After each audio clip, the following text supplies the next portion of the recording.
Hello, everybody. Good afternoon. It's afternoon here in Portland. Oh, Bean says hello. I mean,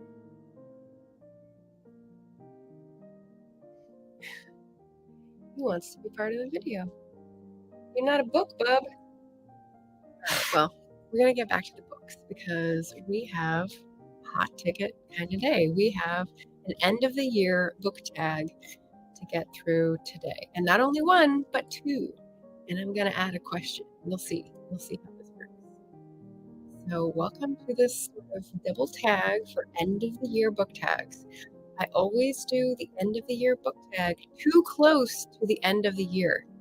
So we're scooting back a little bit so we can really actually do something with the things that we're talking about in terms of goals for the year. So hopefully that works for everybody. Hello, RC. Hello, AF. I predict the next person who comes in is going to have initials as well to make it a threesome. I like it.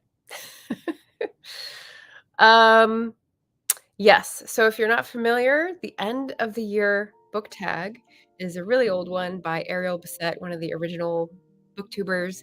And it's only got 6 questions. I'm going to add one. And the other end of the year book tag is the end of the year book tag. And that was made by Kier the Scrivener, who's a good friend. And she came up with 10. And a couple of these I've left till the last minute to come up with. So we'll see how that goes. How's everybody doing? What you're working on? What you're reading currently? Do you have a cat friend that wants to be on your computer at the moment as well? I don't know. I don't know why. He's just extra clingy last night too. So, let me know and we'll get started.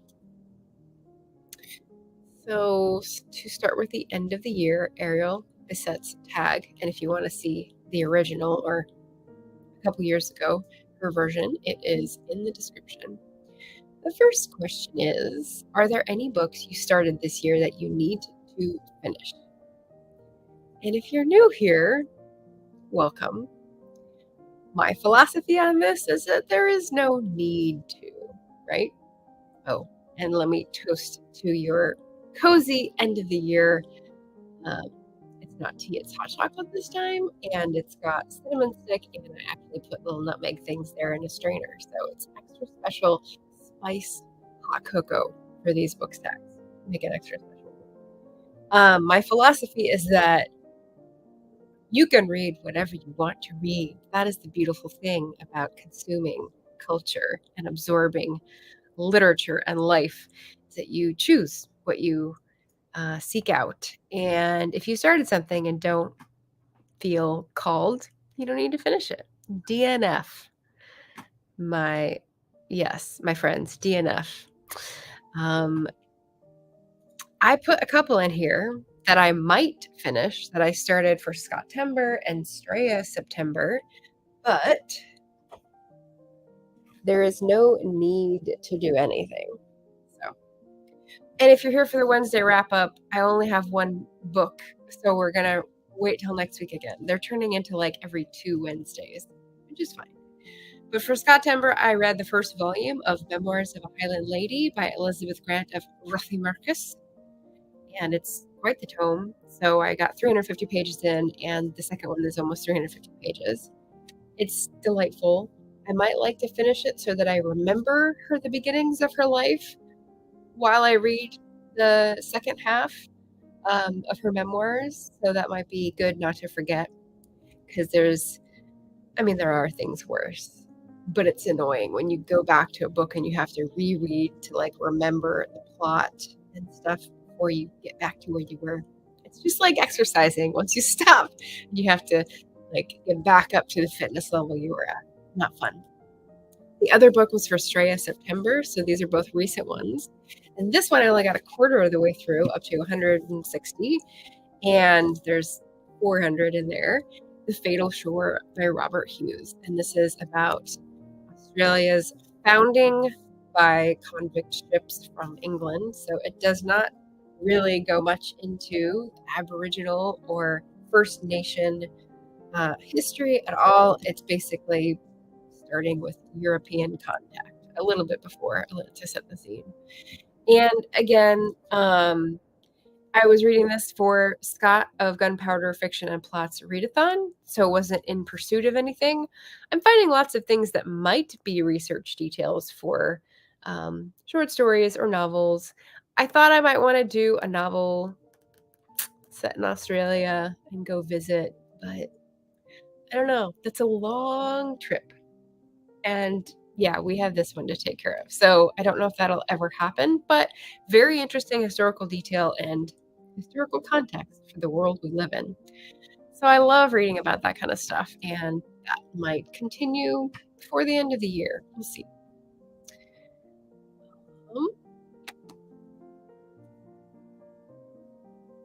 Oh, okay. Anita says, I finished Mortal Monarchs and I'm now reading The Night Raven. Nice. Night Raven. That sounds very gothic, very seasonal. So, reading for the theme. Okay, question 2. Do you have an autumnal book to transition into the end of the year? So, you will perhaps have seen that I had a monster truck of a recommendations video last week, and I recommended cozy books and witchy books and sort of dark academia books. Cozy would be the vibe that I imagine they're getting at with this question. Autumnal transitions. So you can go back and check those for recommendations. In terms of my plans, since I'm less of a planning reader and more of a mood reader these days, I'm just going to go with what I have for the month, which is guided by 2 readathons. Did I leave a book somewhere? Oh no, it's right there. And the 2 readathons are Victober. There might be some coziness in Victober. We'll see. Victober is 1, 2, 3. There's a 4th one. What is the 4th one? So we've got a mystery about a female sleuth, Mr. Basil Gets Agent. We've got a classic of American, which I should have read by now and feel like I need to. Uncle Tom's Cabin by Harriet Beecher Stowe, to draw my own conclusions. We've got a Bronte that I haven't read, Agnes Grey by Anne Bronte, I haven't read any Anne Bronte books, so that should be a good addition. And I can't remember what the 4th one was, unless it was the memoir. So, Victober. Then we've got Black Aweenathon, which is A Fraud by Zadie Smith, which is a very recognizable book. Look at that. It like jumps out at you. Very easy to pick it out of a lineup, if you will. And also ebooks. So I started this one. I started Agnes Grey, and I started Daughter of Hades. So Anne Bronte, obviously long dead, but Mac Little, the author of Daughter of Hades, which is a series, I learned about through a Booktube interview, AuthorTube interview, and it's historical fantasy with pirates, and it's for Black Aweenathon. So I'm very excited about that one. And again, that should be 4 books, and I don't know what the 4th one is. Anyway, these are all going to go under my autumnal transition books question. Oh, and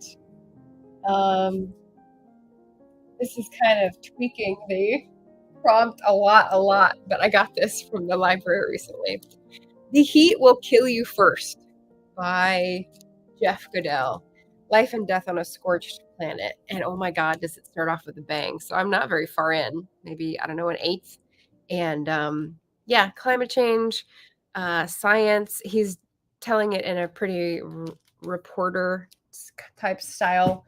And he talks about the Pacific Northwest heat wave of a couple years ago and a family that died just like hiking on a normal day near Yosemite.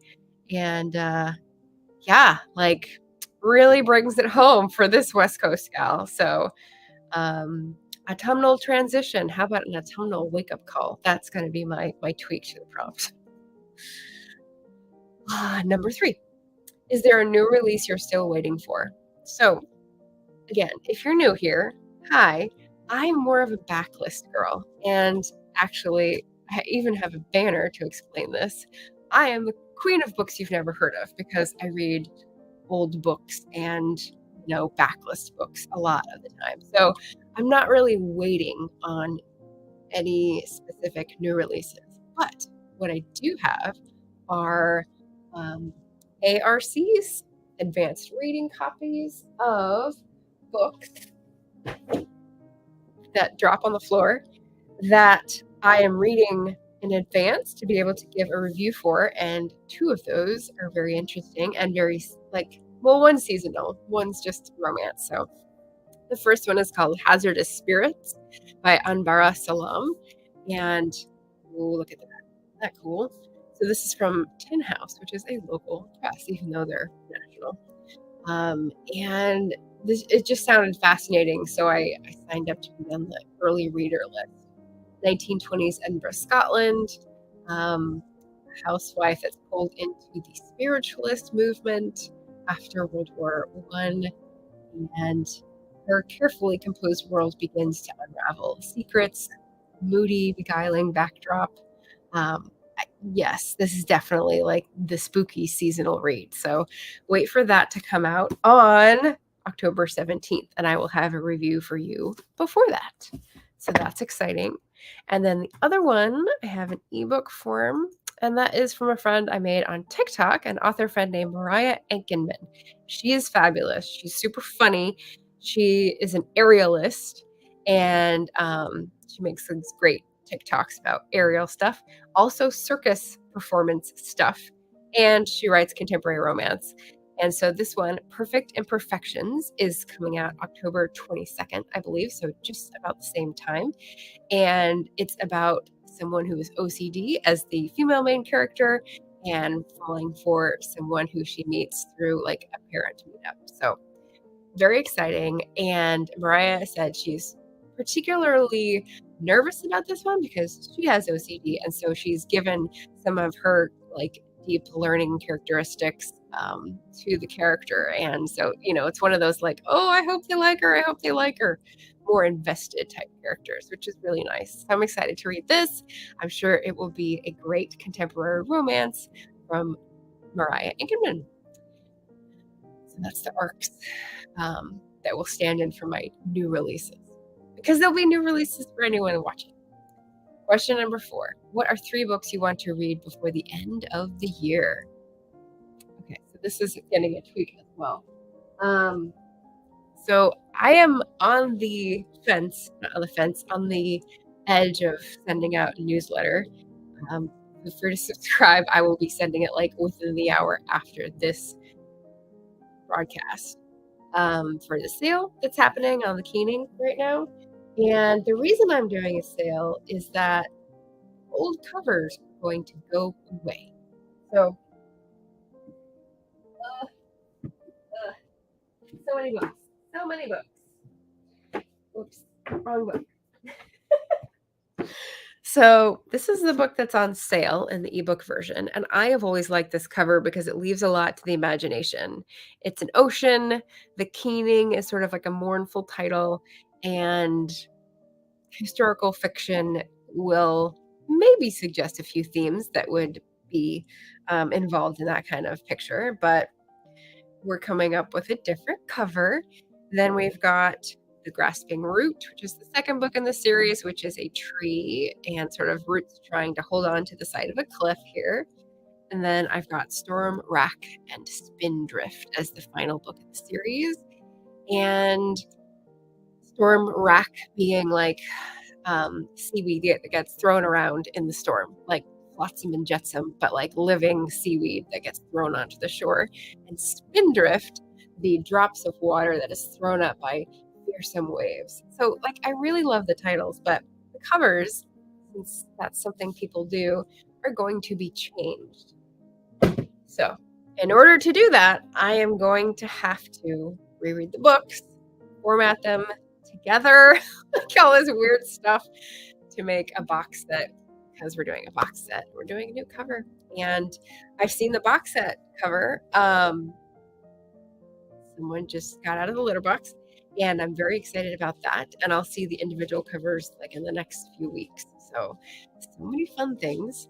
But yeah, so I will have to reread them in order to update them because, as my good friend M.K. Williams and Maddie and Michael Laron would say, that update your metadata. So anyway, enough of the author nerding. That's going to be the fun thing for rereads. I see I'm tweaking all these prompts to make them more interesting for me. Number 5, is there a book you think could still shock you and become your favorite book of the year? So, in order to become my favorite book of the year, it would have to knock out this one, which would be pretty hard. Babel was pretty amazing. I couldn't wait to get through it, and now I can't wait to go back and read it again. Because when I prepared for the buddy read discussion, which I also had about a week and a half ago, the places that I had underlined when I went back to read them, they had even more. Stop it! Oh my God, he's making the floor bounce. It had even more meaning when you knew the ending of the book. So this is going to reward a rereading. But, a surprise, I don't know. Something that might surprise me is Zadie Smith. I haven't read her before, and this book sounds so interesting. So she basically uses the style and the structure of a Dickens novel, Victober vibes, and then uses a real headline, which is someone coming back from Australia trying to claim they were a lost person, but after so many years, the person didn't know if it was really them. So they're trying to figure out who's a fraud, who's lying, who's shucking and jiving or whatever. So, and then the other story that's not historically based is that the person who is a witness is from Jamaica or Barbados. I'm reading Daughter of Hades, which happens on both of those places, so now I'm getting it confused. But he has a witness to this person's story to try to claim the money and inheritance, may also be lying for his own reasons in mid-century, 19th century. So lots of secrets and lies and I don't know. We'll see. That could be really interesting too with the Dickensian style. So I don't know. That's my guess. Question number 6, have you already started making reading plans for next year? And my response to this was no, honey child, no. We have not. Here's my current reads. Like last time I did a Wednesday wrap up, I showed you that I had 8, and now I have 11 current reads. So, we're not able to forecast very far. We're going to be taking one step at a time and trying to eliminate what's in front of us before we get eyes bigger than our stomachs and try to read all the books at once, which, has never happened here before. And then my added question to this tag. So if you want to do this tag, you can add this question on as well if you've seen my version. Are there any books you feel ready to let go of, unread or read? So I definitely already have a stack in the corner that's ready to go to the store. But in terms of like real heartache, I don't know, wishy-washy. On reflection, autobiography of Helen Hayes. It seems like it should be fascinating, but reading an actress's autobiography, I have not picked it up in like 3 years that I've had it, at least. So I don't know if I should let that go. Yeah, that's the one I'm thinking about. And, end of the year is a good time to like reassess. Maybe my research books need a bit of a reassess as well. But yeah, so that's the first tag. That's Ariel's tag and the one most people will be doing for the end of the year. I'm going to stop, take a little break for my parched throat.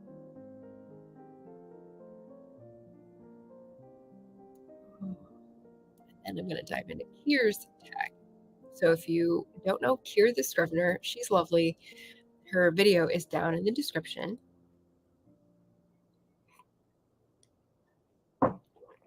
And are there any announcements? Oh, the big announcement is that my next video is going to have 2 guests. So first Fridays and final Fridays, I host productivity sprints for 2 hours in the morning for me. And this Friday is the first Friday of October, the Anne of Green Gables month. And I thought that was a good time to be planning. So I'm going to have a little planathon during our productivity sprint. And I have invited Emma Bennett and Esther Marie Andujar to join me because they love to plan as well. They answered the call. And so I yoinked them right over, and we will be working together, just sort of touching base, chatting in between, I guess, planning sessions.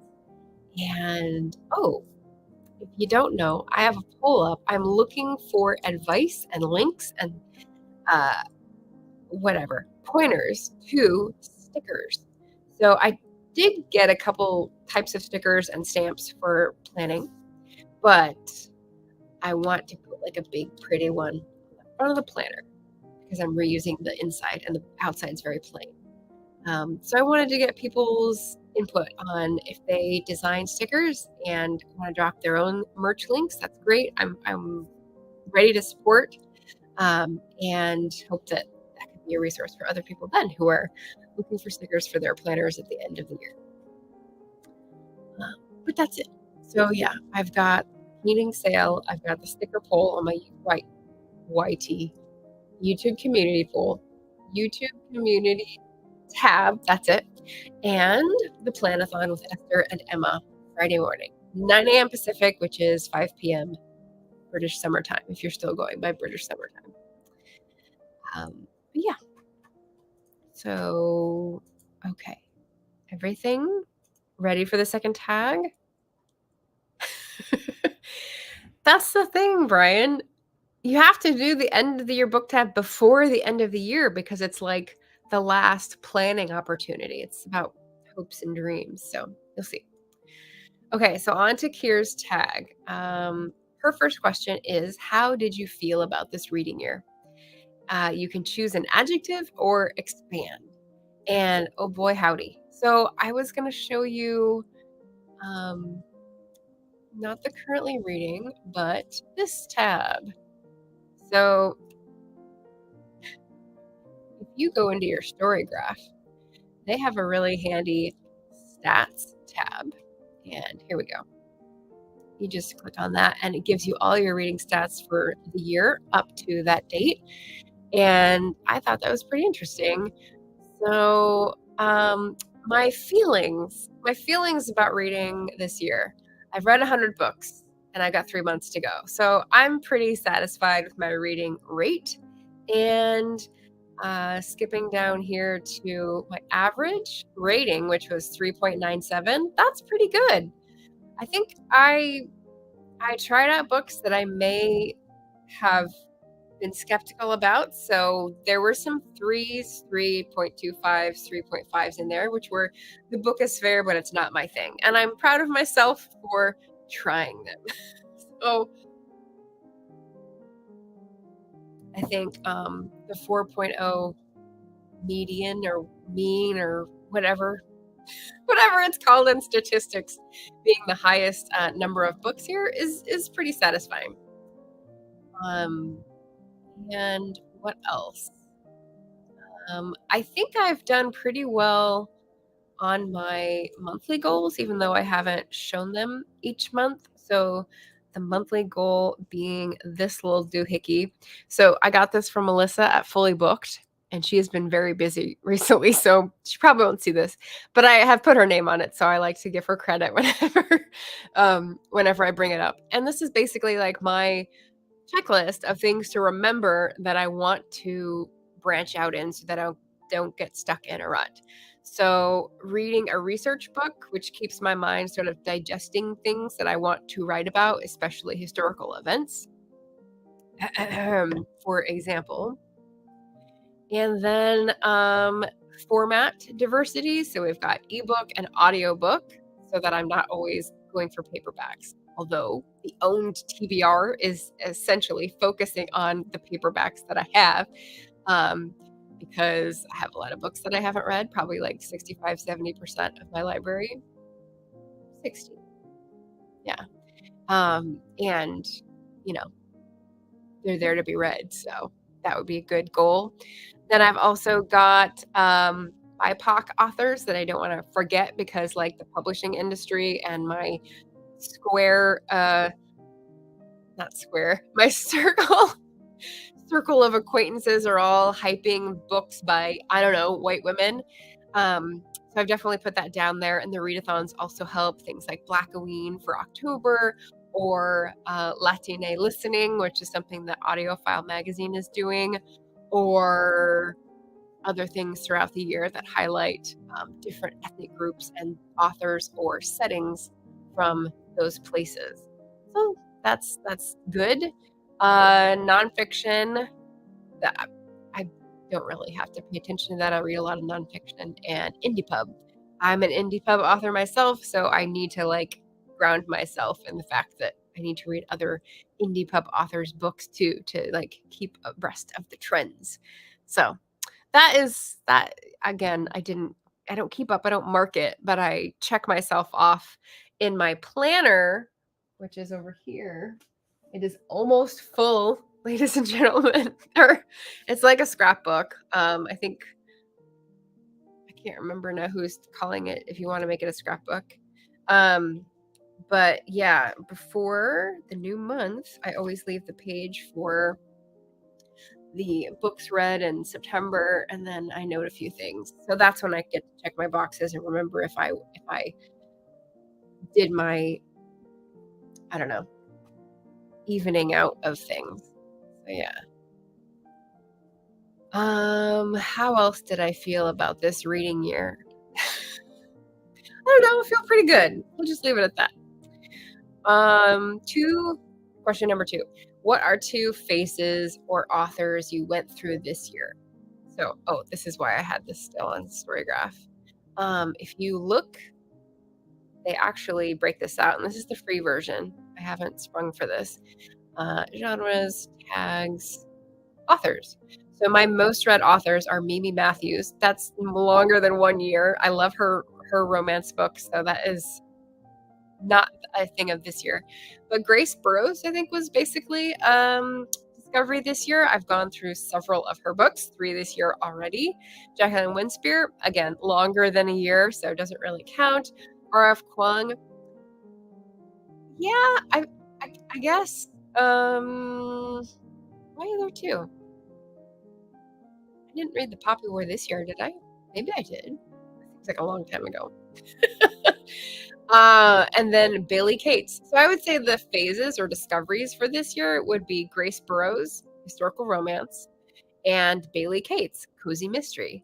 For a long time, I was not a cozy mystery fan. I tried a couple, and they're just too cheesy, too predictable, too overemphasized. So I didn't really love them. But then I picked this one up for $3 in a thrift store while I was at home over the summer, and it's cozy but supernatural, and the romance is in the background, and the witch is like believable emotionally. So I really like the Bailey Cates series about the magical bakery and everything. It's nice. It's like what I would imagine a cozy to be. So I've appreciated that, and I've gone through a little phase. That's been good. Question number 3. Let me check what Anita said. I read quite a few good books this year, plus a few bits of fluff that were enjoyable. Yes, and Anita saying bits of fluff reminds me that I'm catching up on the Anne Bishop series, The Others, and there's a term for some of the characters called exploding fluff balls, and I welcome your guesses on what that refers to in this universe. Exploding fluff balls. All right, so question number 3, what is the book you regret not reading? And yeah, regrets are hard. I would say rather than a bad feeling, I have like a note in the back of my head that keeps pinging. Like, we need to do this, we need to do this, you need to go back and get that book. And this is it. It's Palo Alto. I think it's like the history of California. And originally, Barrett and I had chosen that book to read as a buddy read instead of Poverty by America. But he changed his mind, and so we went to Poverty instead. But at the beginning, I read maybe like the first 40 pages of Palo Alto, and it's in a strange tone. I didn't really like the tone, but I might have gotten used to it. And the points he was making sort of won me over to how he was saying it. Basically, it's taking the successive waves of Western contact with California and how they've all been exploitative and not been good for the environment and not been good for the natives and not been good for anybody really. So I assume he's taken us through like the gold rush and the railroad barons, and he's already linked it to like a suicide trend among college students in Palo Alto with the railroad tracks. So like it's deep stuff. It's like pretty hardcore. And I'm wondering like what else he's going to go into. It's another fat book. So I did not have time to finish it before I had to return it to the library because it was a hot book. It was a hot item. So I regret not reading that to the end, and we'll probably check it out again if I can here before I head home for the holidays. So Palo Alto would be a good one. It's a new book this year. Hi, Emma. You already got mentioned. I shouted out our Friday morning productivity planathon, so people know that you will be there, which means you have to be there. Okay, question number 4. What is something you learned from reading this year? And I didn't get too deep with this question. I will just say I did not know that sucking someone's nipples was a sign of submission in medieval boggy England. So that was a new fact to me.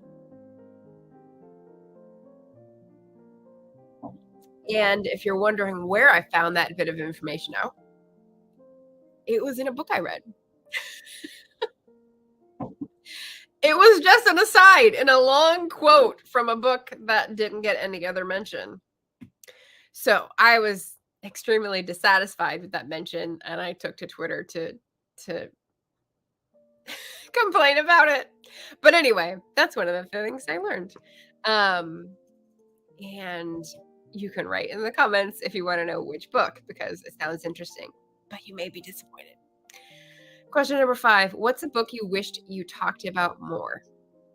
So there are several, I guess, books that could work for this. Basically books that I really liked or appreciated. And for whatever reason, I did the reading review or the wrap up, talked about them, but didn't really get the message out because the video didn't get very much coverage or what have you. So I definitely think I have an overlay for this. I definitely think No Two Persons falls in this category. Excuse me, by Erica Bauermeister. I read this pretty recently, maybe a month or two ago, as an audiobook, which is why it's square from Libro.fm. And I don't think I talked very persuasively about how magically it came together, how magical it was to read. I heard about it as all the different people who interact with one book in its lifetime, just as like different roles, right? The writer, the editor, the reader, the agent, the person who doesn't read, the person who, whatever. There was like tangential relationships to this one book, an imaginary book, and a pivotal moment or episode in that person's life concerning it. And it was a really cool premise. And I thought, oh, how is that really going to link together, though? Is it just going to be sort of interconnected short stories? And it was and it wasn't, because it felt like people were learning similar types of lessons. There were tangential connections with minor characters, which was really cool, like little Easter eggs. And the writing was just beautiful and like aching. So if you're in a mood for like this is an autumnal book, perhaps, a transition book, an aching sort of looking for completion type of feeling, then I would definitely recommend this. I don't know why I can't talk more intelligently about it because it's like lodged in there. But yeah, really good. Is there anything else? Yes. So the other book I wish I talked about more is a few years old, but I read it this year. It's called This Time Next Year We'll Be Laughing. And it's by Jacqueline Winspear. And it's her memoir, I think her first memoir. And it's just the early part of her life, mostly.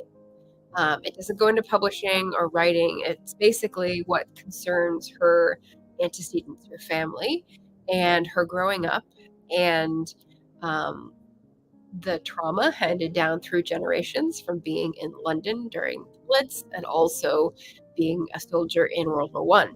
So there's like things that were uh, given as sort of family heritage, but also like what excited her and what discouraged her as a child and where she moved around and what she learned and how she struggled with both of her parents.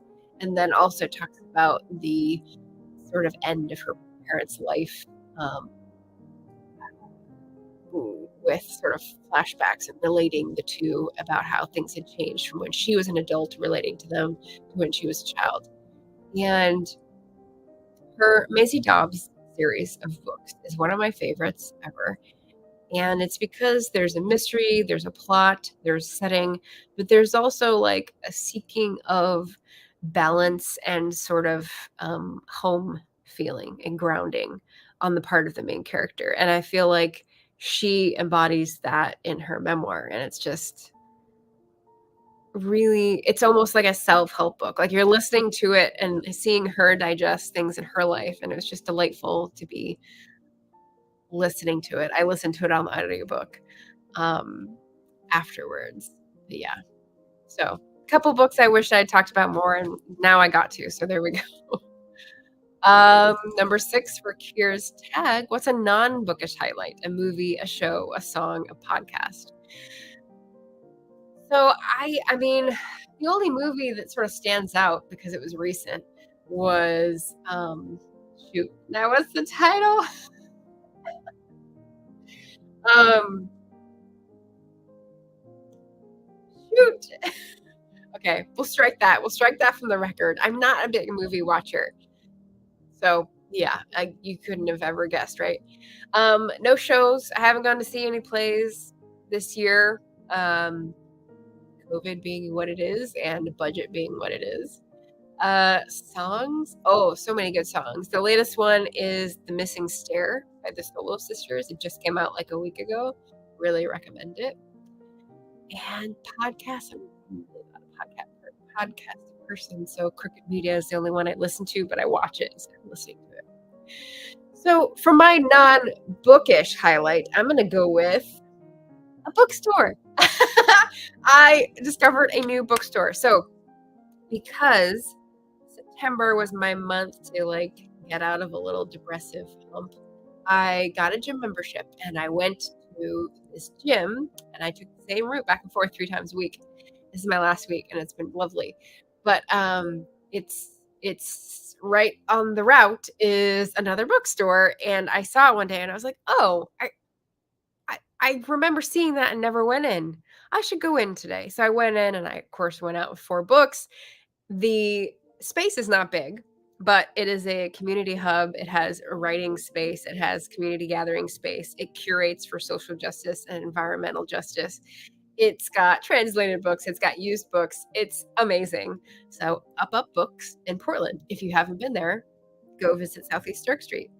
That also caused me to visit Mama and Hapa's Zero Waste shop, which is the next block over, which I also noticed because I was going to the gym. So then I called the Zero Waste shop to ask about like these little silica packets that dry out things and like donated those.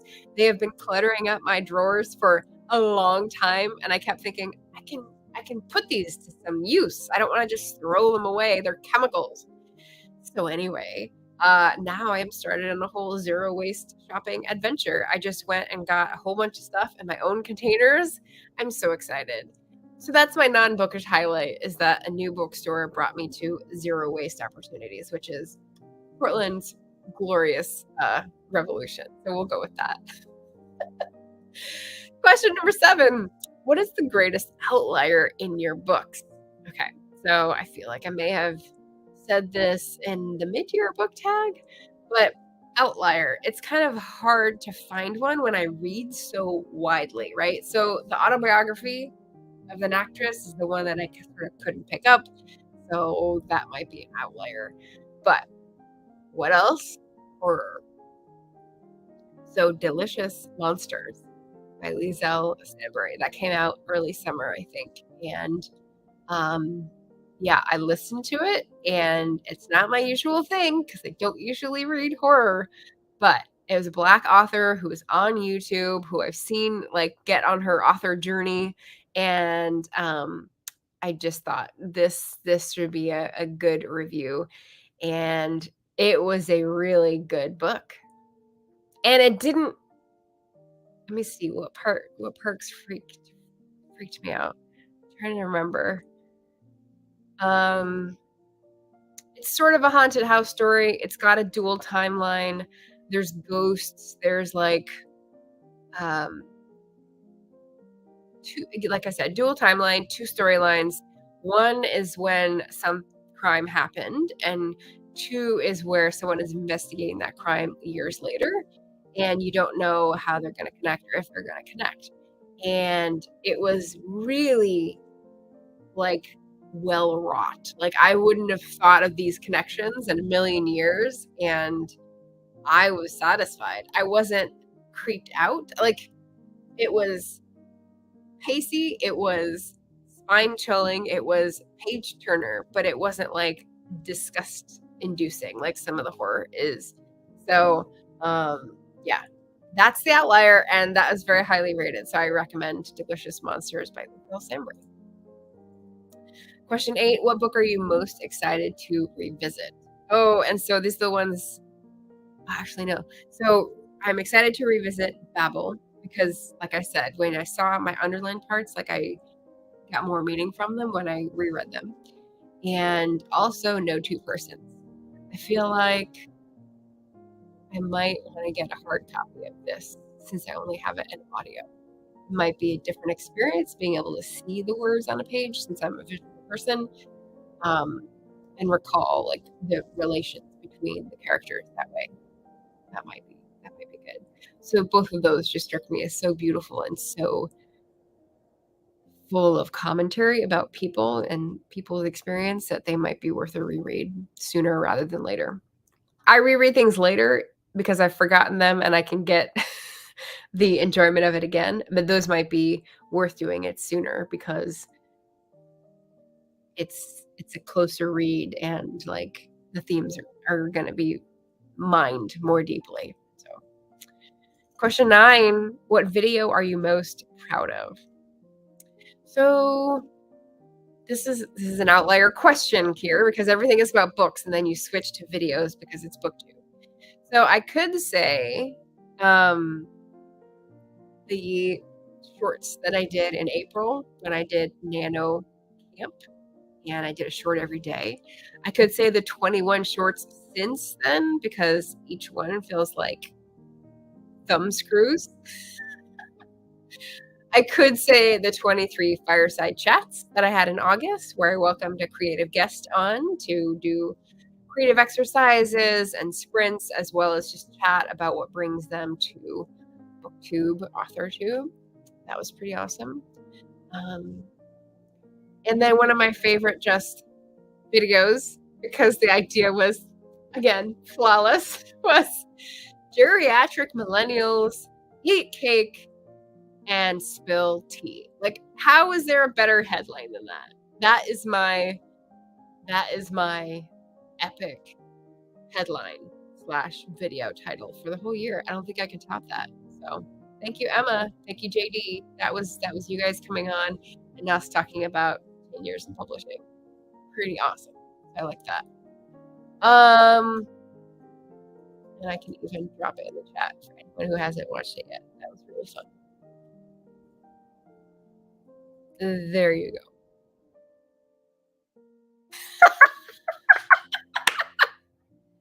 I know exactly what Brian's talking about, even though this is a comment from a while ago.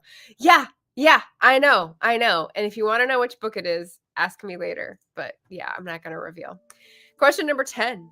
What is your favorite last line of a book? Says here. And because all of the books I have here are books that I have not yet finished, I'm going to turn to one of my current reads and just see what the last line is. That's going to be my cop-out answer. So this is The Living Mountain by Nan Shepherd. And the cool thing is, I love it. I need a term for this. If anyone has a term for when you're reading multiple books and they start to inform each other, let me know or invent one for me. But I just, read The Memoirs of a Highland Lady. This is Elizabeth Grant of Rothiemurchus. And Rothiemurchus is up in the Cairngorms in the Highlands in the northeast above Inverness. And The Living Mountain by Nan Shepherd is a classic of outdoor literature, Robert Macfarlane type literature, mountaineering sort of literature. And she wrote it mostly at the end of World War II as someone who grew up right next to the Cairngorms. Look at the gorgeous cover. So I'm almost done. So I'm just going to read you the last line and see what it is. Oh, to know being, this is the final grace accorded from the mountain. Okay. That's not going to make sense without some context. You want to hear the last paragraph? Oh, Buddhism. It is a journey into being with a capital B. For as I penetrate more deeply into the mountain's life, I penetrate also into my own. For an hour I am beyond desire. It is not ecstasy, that leap out of the self that makes man like a god. I am not out of myself, but in myself I am. To know being. This is the final grace accorded from the mountain. That's a pretty good last line. So I'm glad I have that to look forward to maybe by the end of today. And then Kira has a bonus question. Is there a creator or video you'd like to shout out? And of course, I didn't do the homework for this, but I will put some in the description after I finish. A creator or a video. Oh. Well, the first one that comes to mind is the Stygian Society. They have a channel that needs an audience, and a lot of us author tubers in my circle are in their latest collection. So if you're curious about our work, you might want to read the book, which is on sale right now, or subscribe to their channel to hear from each of the authors, or hear the character analyses from Holly, or see all of the fun things that are coming from the Stygian Society. So I'll pop them in. But otherwise, that's another spooky theme thing. Oh, okay. So Anita is proposing a book synchronicity, which looks hard to spell. It took my brain a second there. Book synchronicity.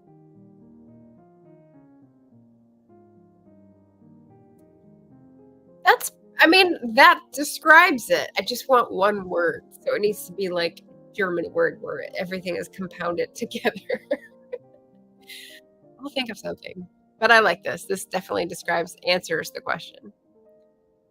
Oh my goodness. All right. Well, that is my end of the year and the end of the year book tags. So thank you for coming by and being part of that monster celebration of so many books, read and unread. And if you feel so moved to do either of these because they had interesting questions, tag me in your description and I will definitely come and listen in because I'm curious about these questions too. So that'll be fun, and good luck for the rest of the year. 3 months, plenty of time. to hit a video high, to hit a book high. I mean, I've got 100 books under my belt. Who knows how many more I will read? Maybe 30? No, not 30. I've got a lot of other stuff to do. Maybe like 20. That's been my typical average. But yeah, we'll see. I will be planning and helping figure that out for myself this Friday on my channel, and Emma Bennett and Esther Marie Andujar will be with me to talk stickers, to talk planners, to talk plans. So if that is interesting, drop on by. Libro-Saran synchronicity. That's what I'm looking for. A made-up, fun to say word. Ryan knows what I'm talking about. There, I like it. I like it. We'll go out on that note. So happy reading, everybody. Take care, and I will see you again soon. Bye.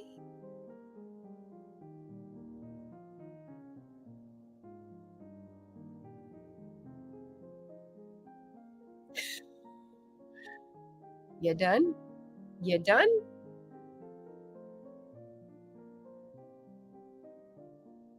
Not yet. It says not yet.